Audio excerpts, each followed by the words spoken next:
peu importe notre métier, notre travail, peu importe la taille de notre famille, j'allais dire, peu importe ce qu'on vit, mais tôt ou tard, et à plusieurs moments dans notre vie, on va être confronté à la peur. Et cette peur, elle va avoir une résultante, elle va soit nous ralentir, soit nous bloquer, ou soit nous faire agir d'une manière où dans une circonstance normale, on n'aurait pas agi, ça change notre manière de réagir en fait, tout simplement. Alors, on l'a chanté tout à l'heure, on a parlé de David. Alors juste, je vais prendre mes notes quand même.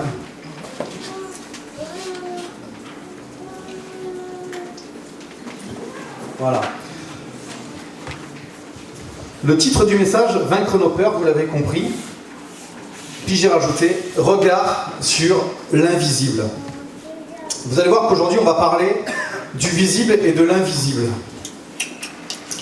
Et il y a beaucoup de choses qui déclenchent des réactions dans nos vies qui sont dues au visible, à ce qu'on voit, à ce qu'on sent, à ce qu'on retouche, à ce qu'on touche, pardon, à ce qu'on peut palper, à ce qu'on peut sentir. La peur, c'est une émotion. Et elle peut être bonne parfois, hein. La peur, elle nous évite de faire des bêtises aussi. Mais on va voir tout ça dans 1 Samuel 17, verset 4. Voilà, il y a un peu de lecture aujourd'hui, mais c'est pour bien comprendre le contexte. Donc, c'est un passage que vous connaissez très bien, puisqu'il s'agit de David et Goliath. Voilà, donc un porte-parole sortit du camp des Philistins et s'avança entre les deux armées. Il se nommait Goliath. Il était de Gath et avait une taille de 6 coudées et 1 empan, ce qui fait à peu près 3 mètres. Il avait sur la tête un casque de bronze et portait une cuirasse à écailles qui pesait 5000 cycles de bronze. Il avait aux jambes des jambières de bronze et un javelot de bronze en bandoulière. Le bois de sa lance était comme l'ensoupe des tisserands et la pointe de sa lance pesait 600 cycles de fer. Ce qui fait, alors je me suis un peu renseigné, si je ne me trompe pas, ce qui fait entre 80 et 100 kilos. Et le diamètre d'un ensoupe, donc je ne savais pas ce que c'était, hein, les dames sûrement elles savaient ce que c'était, mais c'est quand même quelque chose comme ça. Alors essayez d'imaginer la main du géant, déjà pour tenir un javelot comme ça. C'est pas quelque chose qu'on tient, c'est quelque chose qu'on tient à deux quand on est de taille normale. Le porteur du bouclier marchait devant lui, verset 8. Il s'arrêta et s'adressant aux troupes d'Israël, il leur cria: « Pourquoi sortez-vous en ordre de bataille? Ne suis-je pas moi le Philistin, et vous n'êtes-vous pas les esclaves de Saül? Choisissez un homme qui descende contre moi. S'il peut se battre contre moi et qu'il me tue, nous serons vos esclaves. Mais si je l'emporte sur lui et que je le tue, vous serez nos esclaves et vous nous servirez. » Le Philistin dit encore: « Je lance en ce jour un défi aux troupes d'Israël. Donnez-moi un homme et nous nous battrons ensemble. » Saül et tout Israël entendirent ces paroles du Philistin et ils furent terrifiés et saisis d'une grande crainte. Voilà. Alors, on a une scène ici, pour le moins surprenante. On a l'armée des Philistins qui vient attaquer le peuple d'Israël. Et on a le peuple d'Israël qui vient se mettre sur la colline en face. Donc ils sont séparés par une vallée. Avec cet homme surprenant de 3 mètres de haut et qui vient provoquer le peuple d'Israël. Et alors, il est dit, au verset 16, le Philistin, donc Goliath, s'avançait matin au soir, et il se présenta pendant 40 jours. Matin et soir pendant 40 jours. Voilà, on a le peuple d'Israël qui est là, donc c'est l'armée d'Israël qui est là, c'est tous les hommes forts, il y a les leaders du peuple, parce que Saül, hein, il y a le roi, il y a tout le monde qui est là. Et puis il y a un homme en face qui vient, matin et soir, tranquillou, et qui paralyse toute une armée. Et ça dure 40 jours. Si on réfléchit bien, ça aurait pu durer beaucoup plus longtemps. Il aurait pu venir comme ça, jusqu'à ce que les Israélites se rendent, ou qu'il se passe quelque chose en leur défaveur. Mais matin et soir, il venait dans la vallée et provoquait le peuple d'Israël. Quelque part, Goliath venait et créait une telle peur, une telle terreur dans le peuple d'Israël, qu'il n'y a pas un soldat qui osait y aller. Ils auraient pu y aller tous ensemble et le vaincre, mais il n'y en a pas un qui osait bouger. Et ce Philistin, il fait face à Israël, et j'aimerais juste vous rappeler quand même que Israël, c'est le peuple de Dieu. Et ce Goliath, alors c'est ce qu'on va voir un petit peu, que représente ce Goliath? Bien sûr que les Philistins et Goliath, ils représentent, la première chose qu'ils représentent, c'est l'ennemi de nos âmes. Satan, le diable. Pour ceux qui ne sont pas habitués à ce langage, de la même manière que Dieu existe, que Jésus est mort et ressuscité, le diable, l'ennemi de nos âmes, existe également et veut détruire le peuple de Dieu. C'est sa volonté, c'est son désir, c'est nous écraser.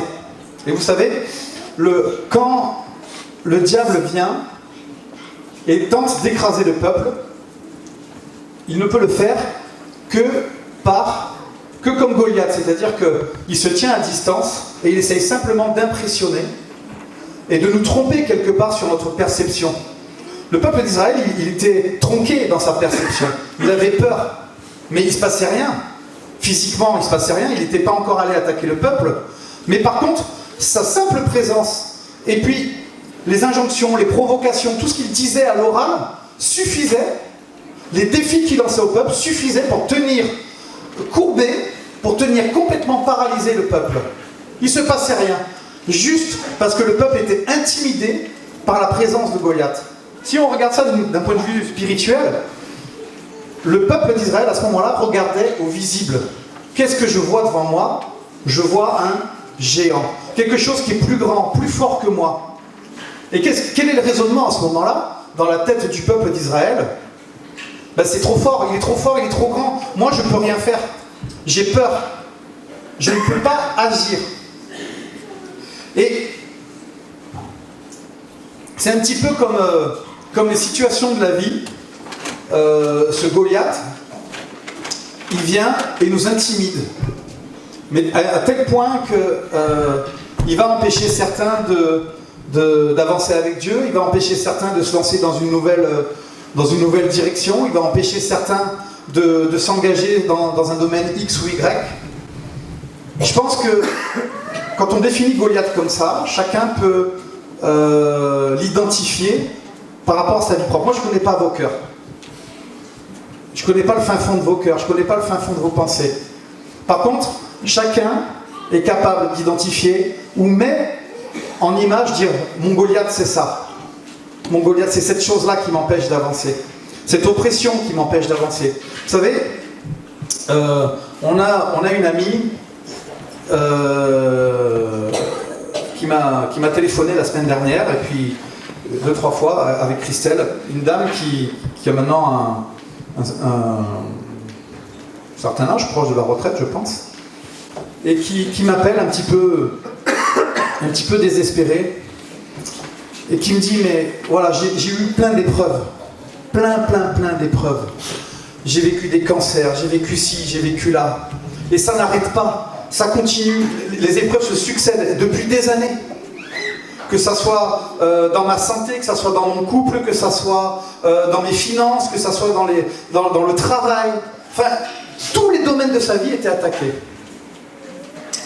Et elle me dit mais je ne sais plus où j'en suis. Je commence à avoir des pensées de rébellion contre Dieu, je commence à en vouloir à Dieu, mais elle me dit ça me fait peur. Ça me fait peur, elle me dit moi je veux pas. Elle me dit comment je peux m'en sortir? Et je dis tu sais, la première des choses, c'est que ces pensées qui viennent à ton esprit pour te décourager, ne crois pas qu'elles viennent de toi, mais l'ennemi de ton âme profite de la situation pour venir t'oppresser.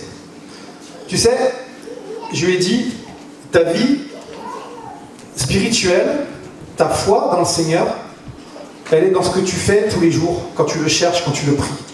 Elle est le révélateur de ton amour pour le Seigneur. Toi, quand tu as des pensées comme ça qui te viennent à l'esprit, ta réaction c'est quoi? La première réaction, bien sûr, tu as peur parce que tu crois que ça vient de toi. Mais ta première réaction, tu pries. Et tu demandes au Seigneur de te délivrer de ces choses-là. Je dis, rien que ce fait de prier et de chercher Dieu quand tu as ce type de pensée, ça révèle ton cœur. Parce que Jésus connaît ton cœur plus que quiconque, et mieux que toi-même. Et qu'est-ce que tu fais quand tu as l'oppression de l'ennemi? Tu te réfugies, tu pries. Qu'essaye de faire Satan? Il essaye de t'impressionner, de te faire croire que... Il y a quelqu'un qui disait qu'on ne peut pas empêcher les mauvaises pensées, comme les oiseaux, de venir circuler au-dessus de notre tête, mais on peut leur empêcher de faire leur nid dans notre tête. C'est pas parce que l'ennemi de ton âme va t'infliger des pensées que tu es en accord avec ça. Il peut t'oppresser dans la pensée, il peut t'oppresser à l'intérieur du cœur. À cause de différentes choses.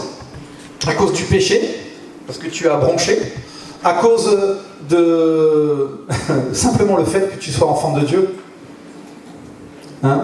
Il y a un passage dans la parole où il est dit que Jésus dit à ses disciples que le diable vous a réclamé pour vous cribler comme le froment. Je ne sais pas ce que tu vis, je ne sais pas quelles sont tes oppressions, je ne sais pas quels sont tes Goliaths, quels sont tes géants, mais il y a une chose qui est sûre, il n'y en a aucun qui est plus grand que ce que Dieu peut faire dans ta vie et que l'intervention que Dieu peut faire dans ton cœur maintenant. Alors, on a vu ce que représentaient Goliath, les Philistins, et on va voir ce que représente le peuple. Le peuple, il est l'image, bien sûr l'armée d'Israël, elle est l'image de ce peuple de Dieu qui, face à l'adversité, face à l'ennemi de son âme, est terrorisé. Alors c'est surprenant comme situation, parce que quand même, il y avait plein de guerriers, il y avait plein de soldats courageux, mais il n'y en a pas un qui bronche. Ils ont peur. Même le leader a peur. Et ça nous montre qu'à ce moment-là, ils peuvent s'appuyer ni sur leurs armes, ni sur leurs boucliers, ni sur leur équipement. Ils ne peuvent même pas s'appuyer sur leur leader, Saül, qui premier a peur, parce que s'il n'avait pas peur, il serait allé combattre Goliath, mais il est tranquille au milieu de ses troupes et il attend lui aussi. Alors tranquille, je ne sais pas s'il était tranquille, mais en tout cas, il n'a pas été attaqué Goliath et il n'a pas montré l'exemple à ce niveau-là. Un peuple entier a peur. Et on se retrouve avec une armée qui est passive. Vous êtes d'accord avec moi? Elle est statique, elle est là sur cette colline, et elle attend que le temps passe. 1 jour, 2 jours, 3 jours, 40 jours. Et au bout de 40 jours, il y a un petit présomptueux qui arrive, insouciant, plein d'énergie, David, qui est encore un ado, je précise, à cette période, et qui lui ne se pose pas de questions. Et vous allez voir que David, lui, ne regarde pas à la taille du géant, il s'en fout quelque part. En fait, il n'est même pas mentionné de comment David voyait le géant, quelle perception il en a eu. C'était tellement pas intéressant. Par contre, David, il arrive, verset 32, 31.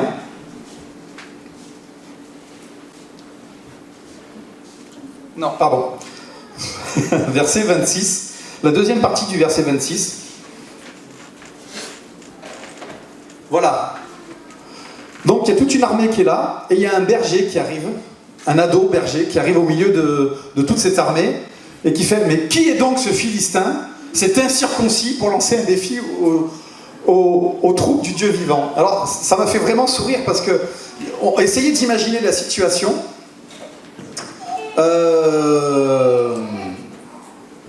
J'essaie de la reporter. Nous, imaginez, on est en plein conseil ici à l'église avec toute l'équipe. Et puis on est en train de chercher pour prendre une décision, pour résoudre un problème. Puis il y a un petit enfant qui se pointe comme ça et qui nous dit, avec la plus grande simplicité, mais le Seigneur, il va faire ça. Mais qu'est-ce que tu veux, toi? Ça serait la première réaction, hein? Allez, retourne jouer avec ta console et laisse les grands réfléchir. Mais David, il n'a pas peur. D'ailleurs, si on regarde un petit peu, même ses propres frères qui étaient dans l'armée, ils vont le fracasser. Pourquoi es-tu descendu? Je connais ton insolence et ta malice et la malice de ton cœur. Il n'a pas commencé à servir Dieu que déjà il prend cher. J'ouvre une parenthèse. Mais à chaque fois que vous allez vouloir servir le Seigneur, autant vous aurez des gens qui vont vous encourager, autant vous entendrez parler de vous en mal. Mais c'est pas grave, on ne regarde pas à ces choses-là, on regarde à ce que Dieu a mis sur notre vie, sur ce que Dieu veut. On ne fera jamais l'unanimité. Jésus ne l'a pas fait. Jésus n'a pas plu à tout le monde. Alors, je connais ton insolence et la malice de ton cœur, c'est pour voir la bataille que tu es descendu. Et puis, au verset 32, David dit à Saül que personne ne se décourage à cause de ce Philistin, ton serviteur ira se battre avec lui. Imaginez la tête de Saül quand il entend un ado au milieu de son armée qui lui dit « Mais attends, t'inquiète pas, moi je vais gérer le problème. » Et il lui dit, un peu plus loin, David dit encore, au verset 37, excuse-moi. L'Éternel qui m'a délivré de la griffe du lion et de la patte de l'ours me délivrera aussi de la main de ce Philistin. Alors Saül dit à David, va, et que l'Éternel soit avec toi.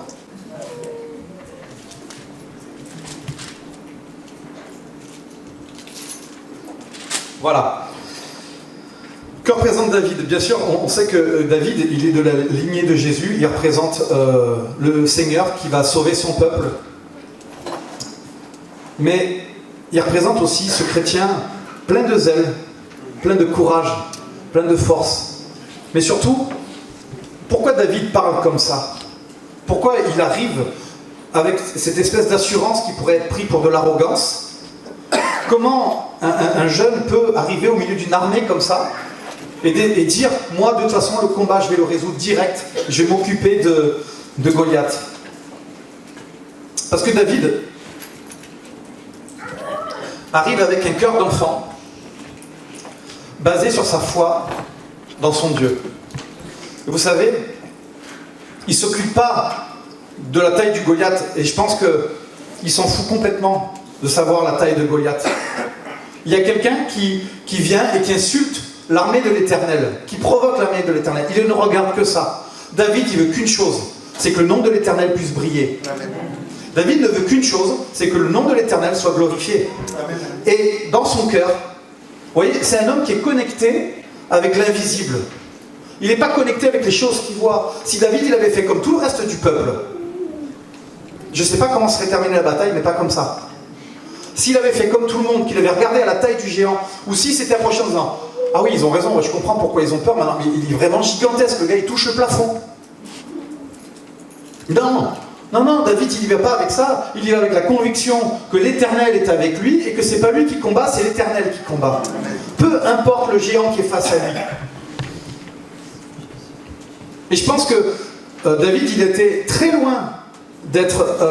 il était très courageux, mais très loin d'être encore solide, puisqu'il nous a dit que l'armure de Saül, il n'a pu la porter. Il a dû la reposer. Et il est allé comme ça, avec sa fronde. Il n'a pas pu prendre les armes humaines. Il n'a pas pu prendre les armes que les hommes voulaient lui donner. Il n'a pas pu prendre les moyens de défense que les hommes voulaient lui donner. C'était trop lourd pour lui. Et quelle leçon, qu'est-ce que Dieu a voulu nous montrer à ce moment-là? Que ce petit garçon, enfin, ce petit ado, qui se pointe comme ça, et qui, en quelques secondes, va régler le problème du Goliath qui va tomber de manière définitive, puisqu'après il nous a dit qu'il va lui couper la tête. Et donc, l'image de couper la tête, elle est quand même révélatrice de la défaite complètement définitive de Goliath et des Philistins, puisqu'il nous est dit aussi que le peuple va pourchasser les Philistins et que la victoire sera totale. Voilà.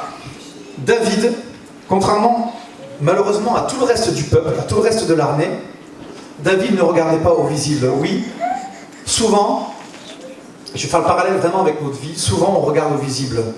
Oui, mais là je ne peux pas faire ça, parce qu'il y a ça. Oui, mais là, ma foi, elle est dans le doute, si je puis dire. Là, je ne crois pas que la situation elle va se résoudre, c'est pas possible. C'est pas possible que la situation elle puisse se résoudre. Regarde ce qui se passe. Et regarde, et regarde, et regarde. Vous savez, il est dit plusieurs fois, c'est un mot qui est employé. que les Israélites regardaient et observaient Goliath et voyaient sa taille. Voilà, ils regardaient le visible. Ils regardaient l'immensité du Goliath. Ses bras, le fer de lance qu'il avait, la taille de son bouclier, le poids de son armure. Oh, mais cet homme, il est complètement immense. Mais je vais vous dire quelque chose. Je crois vraiment que la vie, elle est plus forte que nous. L'ennemi de nos âmes, il est bien plus fort que nous. Et il a la capacité, la force de nous détruire. Mais il ne nous détruira pas. Pourquoi? Parce que celui qui règne en nous l'a vaincu. Vous savez, je voudrais vous partager une petite expérience que j'ai faite à la maison une fois, qui pour moi était une révélation de comment l'ennemi veut tromper le peuple de Dieu.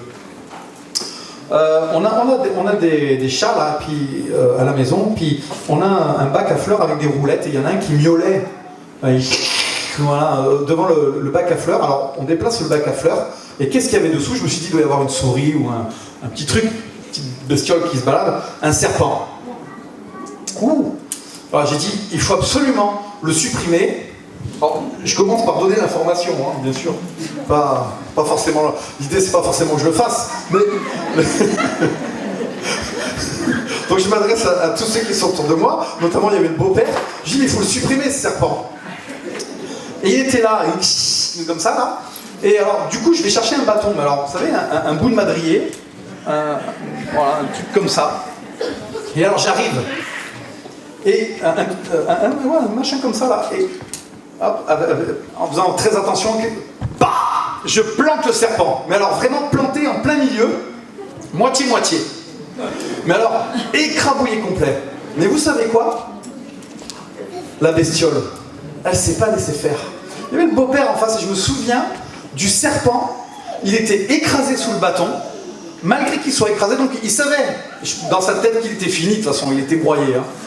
Eh ben, il se redresse comme ça. Et il faisait front, il regardait droit, les yeux dans les yeux, comme ça. Mais alors l'image m'a vraiment marqué, et j'ai vu à ce moment-là, j'ai fait le rapprochement entre Satan, appelé le serpent ancien, et notre Seigneur qui est mort à la croix. Vous savez, à la croix, le serpent ancien, il a été vaincu. La croix, elle a été plantée. Il a été complètement vaincu. Et il n'y a qu'une chose qu'il peut faire. Il ne peut plus bouger. Il est condamné. Il est fini. Il est vaincu.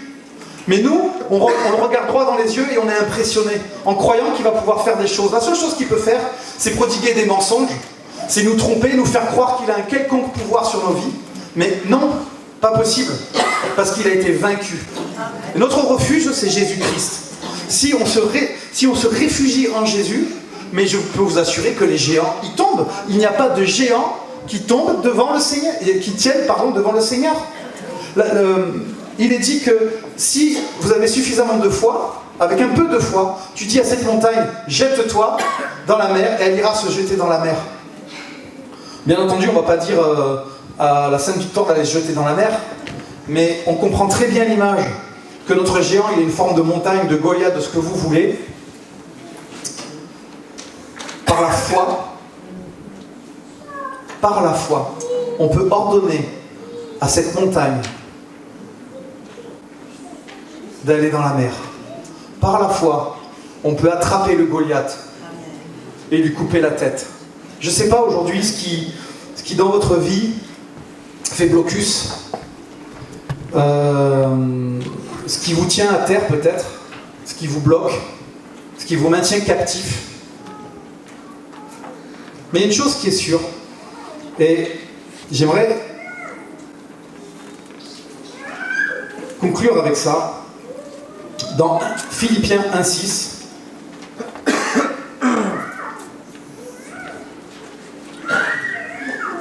Ah ben voilà. Je suis persuadé que celui qui a commencé en vous une bonne œuvre en poursuivra l'achèvement jusqu'au jour du Christ Jésus. Vous savez, les épreuves, les rochers, les Goliaths, tôt ou tard, dans votre vie, vous y serez tous confrontés. Et parfois même, comme cette sœur avec qui j'ai partagé, des successions de Goliaths, d'épreuves, de montagnes dans votre vie. Et souvent, pour le chrétien, le plus éprouvant, c'est cette succession. Quand les épreuves, elles s'enchaînent. il y a le physique, il y a la famille, il y a le matériel, il y a les finances, tout est touché, tous les domaines de notre vie sont touchés. Et puis la première réaction qu'on a, mais pourquoi Seigneur, pourquoi? Alors on essaie de savoir s'il y a quelque chose qui cloche en nous, si le Seigneur, pourquoi il permet que... Stop, et pourquoi? Job, sa vie, elle a été complètement ruinée. Il a perdu ses enfants, il a perdu ses biens matériels. Sa propre femme lui a dit « Maudit Dieu et meurs ». Quelle inspiration! Mais Job a tenu bon. Et à la fin, il dira « Mais il y a quelque chose que je n'ai pas considéré. Que si le soleil se lève, que tout ce qui a été créé, c'est Dieu qui l'a créé. Et que nous ne sommes que poussière. » Et vous savez, l'amour de Dieu, c'est la garantie de sa fidélité. L'amour de Dieu, c'est le garant de son accompagnement jusqu'au dernier jour. Vous savez que le Seigneur, il s'est engagé à être avec nous jusqu'à la fin du monde, jusqu'à son retour. Et il ne lâchera pas. Et vous savez, c'est pas parce qu'on ne voit pas qu'il ne se passe pas dans l'invisible. C'est pas parce que dans ta situation, elle te paraît complètement bloquée, la montagne, elle te paraît si grande, les nuages si épais, que le soleil de justice n'est pas derrière. Ne regardons pas au visible, mais apprenons, éduquons notre âme à regarder à l'invisible. C'est tellement facile de regarder au visible. Quand tu regardes au visible, tu ne vois que ce qu'il y a en face de toi, que ce que la situation veut bien te montrer, mais tu ne vois pas le revers de la médaille, tu ne vois pas ce qu'il y a derrière. On ne peut pas voir. Quand on regarde une montagne, on ne voit pas ce qu'il y a derrière. Et quand tu regardes une montagne, tu ne sais pas la quantité de bénédictions que Dieu a mis juste derrière. Mais si elle est là, cette montagne aujourd'hui, c'est parce qu'elle veut produire en toi la patience et la foi, faire grandir ta foi. 1 Corinthiens 1,8.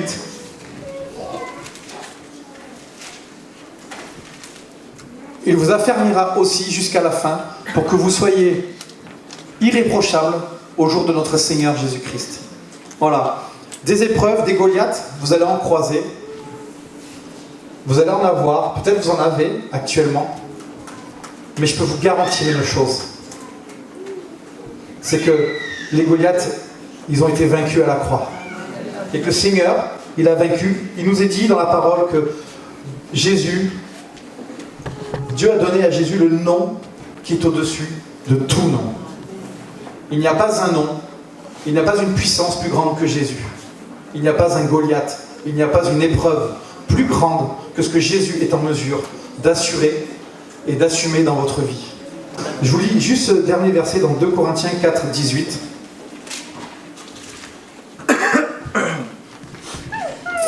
Aussi, nous regardons à partir de maintenant, non point aux choses visibles, mais à celles qui sont invisibles. Car les choses visibles sont momentanées, et les invisibles sont éternelles. Vous vous rendez compte le poids de ce verset? Nous, on a l'impression que le concret de notre vie, c'est ça. Je marche dessus, je le sens. Mais il y a un monde invisible, là où se place notre Seigneur, là où doit se placer notre foi, qui est bien plus réel que le monde visible que nous vivons. Et une épreuve, c'est passager. Mais le salut que Jésus nous offre, il est permanent, il est éternel.